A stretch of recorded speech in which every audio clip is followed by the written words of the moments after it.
Olá, quarto ano, boa tarde. Estamos juntos para mais uma videoaula e hoje nós vamos falar sobre as propriedades e o ciclo da água. A água é formada por hidrogênio e oxigênio, tá? E a sua fórmula química é H2O. Isso significa que a gente tem duas moléculas de hidrogênio e uma de oxigênio, como está na imagem aí.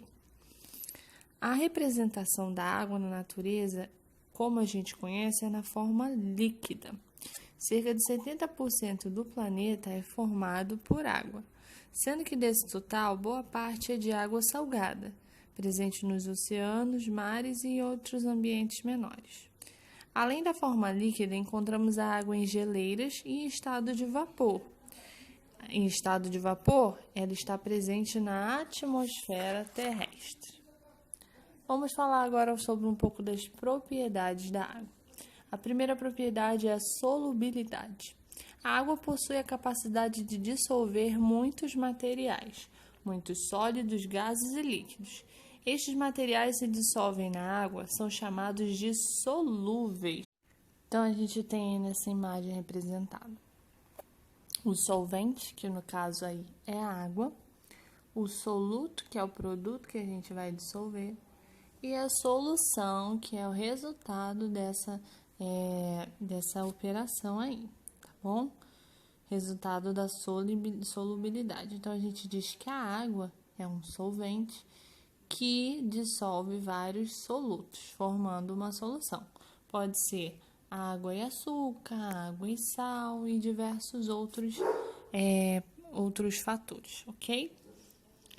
Continuando, alguns materiais não conseguem ser dissolvidos pela água, como ocorre com o óleo.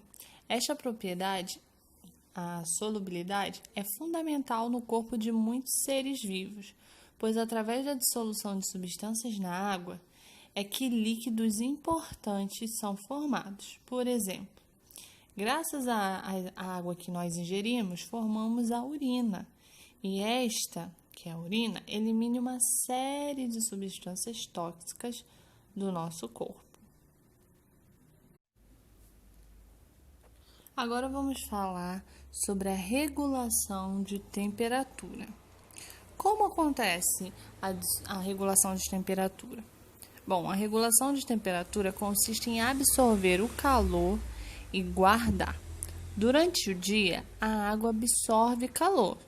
No momento em que aquele pedaço do planeta não recebe o calor, a água devolve ao ambiente o que ela absorveu e guardou. No corpo de animais, como nós seres humanos, essa regulagem garante a manutenção térmica, a manutenção da nossa temperatura. O fato de suarmos garante a nossa temperatura interna e, consequentemente, equilibra a quantidade de água no nosso organismo. Em dias muito quentes, por exemplo, a gente sua mais. Por quê? Porque isso é uma obrigação, nosso corpo está obrigando a eliminar o excesso de água. Agora vamos falar sobre a água potável. A água potável é a água própria para o consumo. E como deve ser a água própria para o consumo? Ela deve ser incolor, inodora e insípida.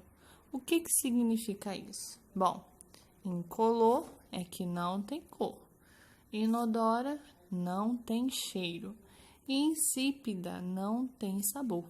Então, a água potável, a água própria para o consumo, ela deve ter essas três características, ok?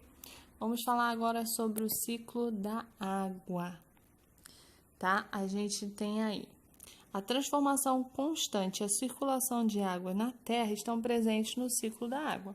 Vamos iniciar falando sobre a evaporação e a condensação, que são mudanças de estado físicos que também estão presentes no ciclo da água.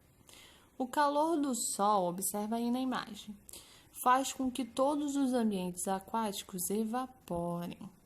Obviamente, a velocidade desta mudança de estado dependerá da quantidade de calor oferecido no local. Então, a evaporação, o Sol sobre o mar faz a água evaporar e depois condensar, formando a nuvem, ok? Outros fatores contribuem para essa etapa, também como a transpiração de alguns seres vivos. Não só nós seres humanos, mas árvores também são seres vivos, lembram? As plantas, os animais também são seres vivos. Então, eles também contribuem para a formação aí da condensação, tá? Que são a formação das nuvens.